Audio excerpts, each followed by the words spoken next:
Happy Chinese New Year, everyone. I wish you and your families are healthy, safe, and prosperous in the year of Long. This afternoon, my neighbors and some friends are coming over. We're going to make dumplings together. This is a sticky rice cake that I made as a dessert. This is a very popular dessert during the Chinese New Year. Sticky rice comes from southern China. People like to use it to make a dessert, and sticky rice cake is very popular because Niangao sounds like the year is getting better, which means every year is getting better. The year of Long will be better. So I share this picture with you, and hopefully that you will have an even better year than previous year. All right. So I want to talk the reactions in China about this interview, Tucker Carlson's interview with Russian President Vladimir Putin. I want to share with you the netizens' comments, etc. But before I do that, I want to make some points. The reaction to this interview is very interesting. When I was talking to Garland Nixon, we talked about that why is there such a panic, right? I believe among the politicians, the panic is what Garland Nixon said, that they don't want people to see the real Putin. It's easy to imagine this person is crazy, is evil in abstract. When you see him talking, very intelligent and very logic, and people can even hear that he's cared deeply about his country. Those sort of things, when people see it, they will change their opinions about Putin. And that's what they're afraid of. And that's why the Europeans are now considering to sanction Tucker Carlson. That is one part of it. The legacy media is also panicking because they are seeing the legacy media is declining. And alternative media is rising, and that is a long-term trend that is everybody can see. But this is their last stronghold, which is the access to world leaders. This used to be exclusive rights that mainstream has. Normally, world leaders will go with American journalists in the big three or cable networks, or in terms of newspaper will be Washington Post and New York Times, pretty much. And we have never seen any YouTubers get the chance to interview a world leader. Now, Tucker Carlson come from mainstream media. He built his audience when he was at Fox and when he was in CNN, etc. So he's not just a random YouTuber, but right now he has left the mainstream. He is a self-media, and he is part of the alternative media. That is a fact. And so this could be the beginning. If he could do that, how about the next time some influential YouTubers or self-media of some kind maybe get the chance to interview other world leaders? And gradually, if world leaders all see that alternative media, people like Tucker Carlson are more fair, can conduct a real interview and not just soundbite, not just attack, not just lecturing. Maybe more and more leaders will be looking into alternative media, looking for other self-media people to conduct interviews. Right? That could be very, very detrimental to the legacy media. And so I think that's the panic. You can even read the comments, right?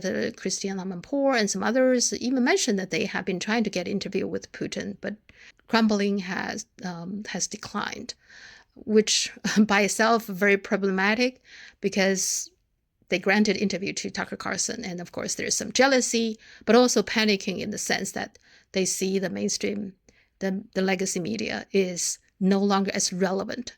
And even the last stronghold of this exclusive access to world leader now seems is no longer that exclusive. So that's where the panic is. Okay. The reaction to Tucker Carlson's interview in China, first of all, it's very widely viewed. There are lots of channels with different footage because it is a very long interview, so there's different footage of that. So most people are very positive about that. So here are a few comments. So this one saying, I hope he's safe. There's a lot of people commenting on his safety. There are people worried about, whether this will bring him any trouble or anything. Okay. And the next one saying he is a real hero. And then the next says, thank you, Tucker Carlson. Good job. And then the last one here, it says, you earned my respect. This one is saying, okay, Putin is the real peacekeeper. And then, as you can see, the comments saying, are you drunk? So it's not, not all the comments are positive for either of them, okay?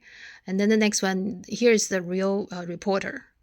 Then the next one is saying, okay, Elon Musk is correct, I guess, because Elon Musk supports Tucker Carlson on this one. Here is saying support Carlson and support Putin. And then the next one saying willing to tell the truth. I hope he's safe. And the next one is our world needs these kind of conversation. The next one is I hope you're safe. As you can see, there's many people worried about his safety. And then the next one, support Carlson interview Putin, telling the truth. I hope he's safe. This is what the world need. Hope you're safe, etc. You get the idea. So people actually, lots of them are worried about his safety and also positive about him doing this. Personally, I think it's a good interview overall, but I have to say Tucker Carlson has been traditionally very anti-China. I think recently he's softened a little bit, but overall I still think he's anti-China. And the reason for his anti-China position, I do believe there are two reasons. One is I think he's just anti-communist. It probably has something to do with the fact his father used to work for Voice of America, which is an outlet entirely built up to do the anti-communist propaganda. Okay, so he must get some indoctrination from his father, from his families growing up. So that's probably part of it. The other is simply he doesn't know China. I just think he has the perception of communist country are brutal, authoritarian, etc., etc. Those stereotypical communist descriptions that he got. He must imagine China is like that, but China is nowhere near what his imagination is. So I really think he should go to China, spend some time there, interview the people on the street, right? And even like talking to some expats. There are lots of foreigners and Westerners living in China for a long time. He should check out some of their videos. If he doesn't plan to go to China, he should at least check out some of those videos. There are plenty of those channels on YouTube and TikTok, etc. And he can also interview people like Colin Maupin, Danny Haifang, Ben Norden, who is now doing a PhD in China, etc. There are lots of YouTuber, South media person who has better understanding, have done some research about China, etc. He should have done that too. So overall, I just don't think he knows China enough. And when you don't know something, you tend to, again, the same thing, right? Why this interview is so scary to some politicians, because they want people to not to know Putin. And the same thing here. I think the reason Tucker Carlson is so anti-China is because he doesn't know China. I hope that if he's really a serious reporter, he would do more in-depth analysis and learning and research about China. And hopefully he can do some real good work about China as well. But overall, other than that, I think the interview have done well. I learned a lot, and I actually enjoy watching it. And Chinese netizens are more focused on what Putin says. Not that many people have been paying attention to Tucker Carlson's question like this one.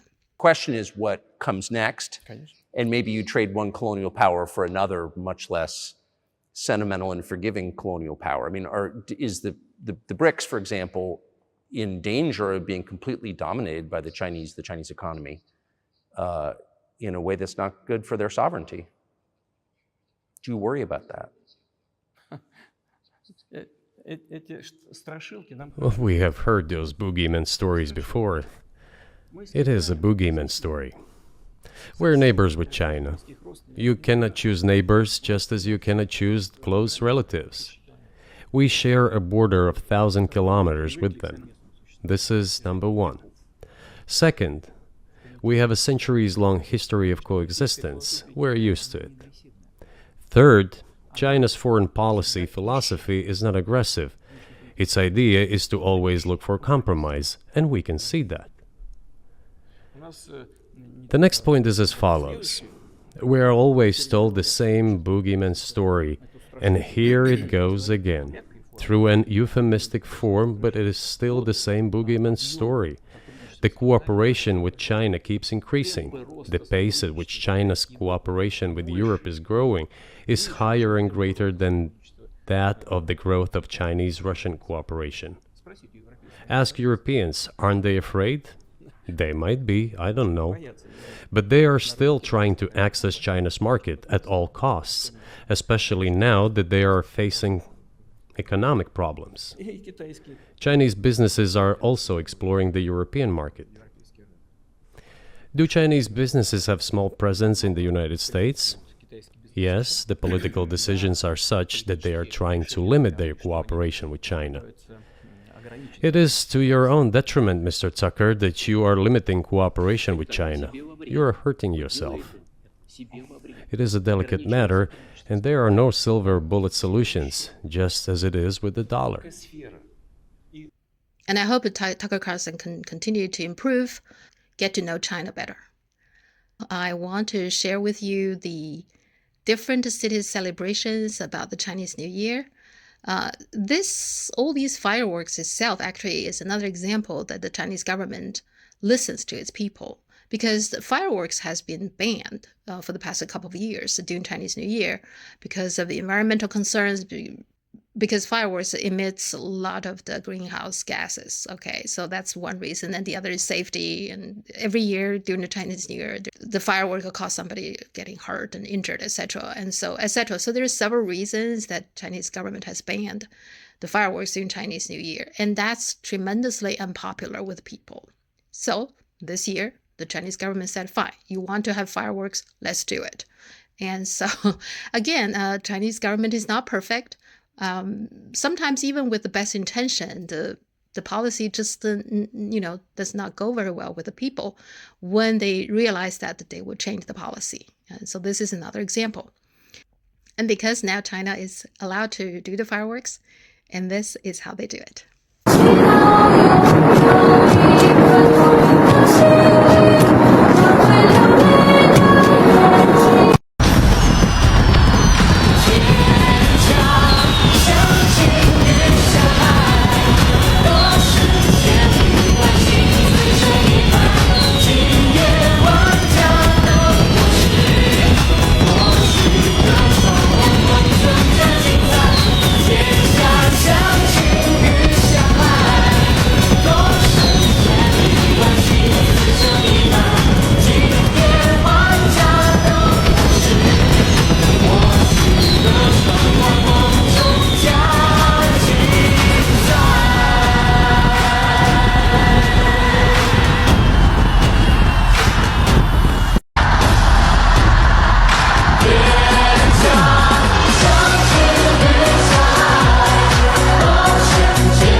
If you like my program, please hit the like button and subscribe. Thank you, and 恭喜发财，新年快乐！